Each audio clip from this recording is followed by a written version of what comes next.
Bale Spike on because it has a gooseneck ball on the top of it. We're gonna use that, and then we're gonna go pick up a trailer.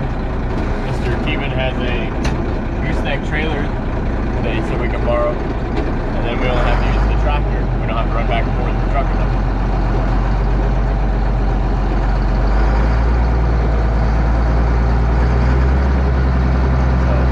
That'll make collecting all of our bales easier, and then we'll bring them back here, we'll stack them and throw the tarp on them all before it rains so they stay dry.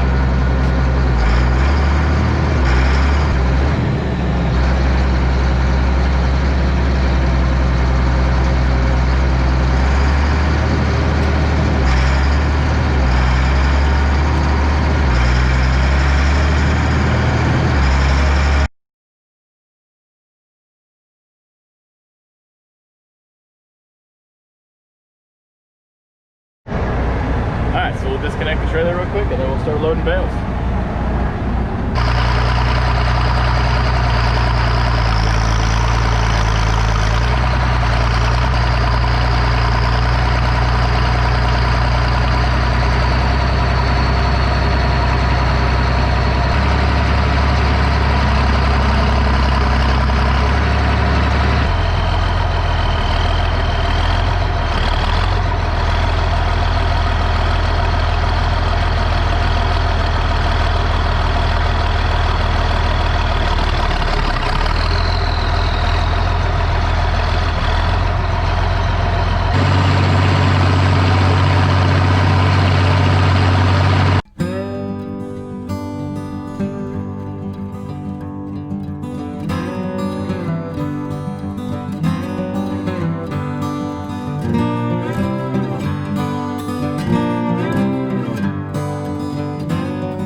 So now is as good a time as any to talk about how much hay we need to get through winter and how much hay we have.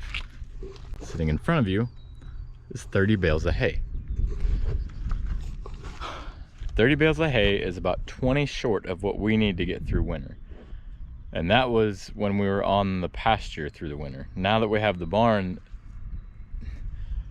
this is what makes it kind of difficult. I don't know for sure what I need to get through winter. The reason being is because last year they were able to supplement. And what I mean by supplement is we'd give them hay and we'd give them grain, but they would supplement what they don't eat of the hay with pasture.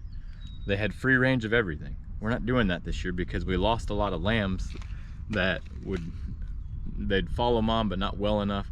And what happened is they'd get, you know, basically the fence would be right here, the lamb would be right behind the fence, and 20 feet this way is a gate that mom went through. Well, the lamb didn't go around to the gate and mom didn't come back to get it. Mom just came back to the fence. Long story short, we lost several lambs that way. So that is the biggest reason that the barn is going to be so helpful for us. The problem is that I don't know how many bales of hay I need, because I don't know how much of this were they eating all of this until they were full and they didn't really eat much that day. I don't know because I didn't watch them all day. Chrissy and I were at work. By the time we got home, it was dark and they weren't really eating anything. So it makes it difficult for us to make a safe judgment call from it. What we do know is that 50 bales is what we fed last year. And we've fed 50 bales, but really we wasted several bales, because I would roll out, or Chrissy would roll out 1/3 of a bale, which these bales weigh around 1,000 pounds. Some of them might weigh a little more, some might weigh a little less, but 1,000 pound average, right? And we'd roll out 1/3. So that's 330 or so pounds. So we'll just say 300 pounds of hay for them to eat, dry forage for them to eat. And then they would all we'd give out basically 60, almost 70 pounds of grain, so that there was 1 pound of grain put out for every full-grown adult ewe or ram. What we do know is that they didn't eat all the hay. We know that there was a lot of residue left, that they just didn't eat it because they weren't hungry enough, and they knew also that they were going to get more, so why clean it up? Is it wasteful on our part? Yeah, kind of. But we also use that as a fertilizer a little bit. So what they don't eat deteriorates, especially once it's burned, it just goes back in the ground anyhow. So we didn't mind giving that up. And plus, you can't starve a profit out of an animal. Now, we have lots of ways. We've already figured out what we're going to do for hay if we're short. We already have a plan with Kevin, so we're going to be fine on that. What we are going to do, though, is we're going to go through what we have. And whenever they eat, basically we're going to put 1 bale in each pen. And there's going to be, there'll be a total of 6 pens on each side of the barn. So a total of 12, 6 on each side. So 12 bales will be put out, 1 in each pen. I take that back. Only 10 will get a bale, because the 2 pens that are closest to the original barn here, they won't get a round bale. Those will not get anything until that'll be like our special care center. And what'll happen, you know, a mom that has an issue with a lamb, or a mom and lambs aren't bonding, something of that nature. That's what'll happen there. And then we'll put hay and water and grain or whatever they require. But the other 10 are going to have 1 bale put in them, and we're going to see how long those bales last. Because you could put 1 bale in with these 5 ewes, and maybe they eat a lot more and waste a lot more, whatever. And then you got these 5 over here that, you know, their bale lasted them 3 weeks, but this group only lasted a week and a half. So it gives us a good way to get an average of what we really will need for the next year. What led to this? Not poor. We have it's good hay. It's just it wasn't very thick. What led to it? Well, it was a kind of a culminating event. The first thing was we burned off the fields. Everything looked very good, and it actually looked so good that, because originally Christy and I were like, hey, you know, we need at least 50 bales. Maybe we should just fertilize to make sure that we get at least our 50, and then whatever extra we have, we'll keep on hand, and if we have it, or if we need it, we have it. So originally we were gonna fertilize. Well, about 3 weeks, you saw the review after we had burned. About 3 weeks after, we went and checked and seen how tall the grass had become, how thick it was, And it looks so good that we decided, you know what, we're not going to fertilize because it looks very good. The soil reports, or the soil test, the reports showed that we weren't deficient on much. And that led us to the point where we said, you know what, we're going to leave it. We're not going to do anything. Well, not putting that fertilizer down did probably hurt. I'm sure if we would have put fertilizer down, it would have helped, even with the lack of sun and the abundant moisture that we had. Long story short, it was a very wet and very cloudy spring. We didn't get, out of the whole month of April, we only had 4 sunny days. It was pretty bad. We also had I can't remember what the rainfall totals were. It was over 5 inches of rain in the month of April. So those two things worked against us heavily. The biggest thing that hurt us was the sun. So even though UV rays and stuff come through the clouds and will still help with photosynthesis for those plants, direct sunlight is best for several reasons. One, it is as much as you can get. It's like having solar power, right? When the sun's out, you get as much power as you can. When it's cloudy, yeah, you still make power, but it's not as much. Well, same concept for the plants. They're not making everything as efficiently as they would with direct sunlight. Then the other thing is that the undergrowth doesn't get as much sunlight to it, or in this case UV rays to it, whenever it's cloudy out. You know, it's common, you know, you understand what I'm saying. The foliage above it is obviously blocking it. When it's direct sunlight, you know, obviously that foliage is blocking it still, but there's a little bit that penetrates past. Like if this is a leaf, right, you can still see me right here, so there's a little bit coming past and it's going to get to that undergrowth. That is very helpful for the undergrowth. So those two things hurt us, not fertilizing and the weather being so cloudy for so long. And even in the early part of May, we did not have a whole lot of sun. We had very little sun. It was 1 or 2 days in the first 2 weeks, so it was kind of on the same pattern. And then later in May, it got to a point where it warmed up, because the temperatures were very cool in April. Not growing grass warm, it was definitely below what we needed for the grass to grow. And then in early May, it was the same way. So we really had a month and a half of that pattern of weather, and that really hurt us. We're not the only ones that didn't get what we were wanting from our hay fields. But I will say this, the ones that they did fertilize, they are not as far off as we are. That hay field is 23 acres, and the top side of it, so the side, there's the pond right there. I know you can't see it, but that group of trees, that's the big pond that you guys see in the videos. So to the left of it, that hillside, that only produced, that's 5 acres, and it produced, well, realistically, it only produced 4 bales of hay. 2 bales were started on the other side of the field because I was going around the outside and they just happened to land over there.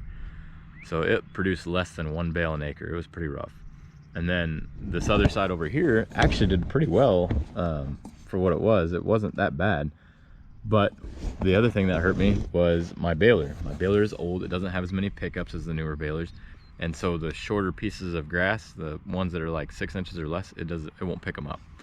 The only way it'll pick them up is if they're intertwined with longer stemmed grass, and then it'll eat it all. And that hurts obviously too. I probably left, from my baler not picking up the shorter stuff, I probably left at least 2 bales out there on the ground without it being picked up. We'll talk about that more in another video. So I just wanted to kind of let you guys understand and know what it is what happened. You know, it's and it's something that first generation farmers, yeah, we didn't try to be cheap, I guess. We tried to save money because we didn't think that we needed fertilizer. In reality, we needed the fertilizer. If we'd have fertilized, all the others around us pretty much averaged about 3 bales an acre. Had we done the same thing and actually fertilized, we would have had more than our 50 bales, probably more than 70, I would go out on a limb and say, but that's fine. And we could have sold the extra bales if we didn't use them, or if we really knew that we didn't need them. But we're past that point now, so we're gonna learn. We learned from our mistake this year, and we won't do it again next year. And the other thing next year is that all the manure that we collect in this new barn that we built will get spread out there, and then plus we're going to throw down 1717, which is a fertilizer. We'll explain that more again when we do that, but just kind of wanted to give you all an update and share our mistakes of what we shouldn't have done. And also, don't pick up 2 of the string tie bales, basically with 1 fork in each, because sometimes they'll bust, and that's what happened on that one. So I have a mess now to pick up in the hayfield, because if I leave all that there, it's going to kill the grass underneath of it. But other than that though, I hope you all enjoyed the video and hope you're learning stuff from our channel in general. If you haven't already, please, if you like the videos, hit the like button. That's the biggest thing you can do to help our channel grow. And of course, if you're not subscribed to the channel, go ahead and subscribe to it. If you want any shirts or apparel, there's a link down below in our description. So thanks. I hope you have a blessed week, and we'll see you next time.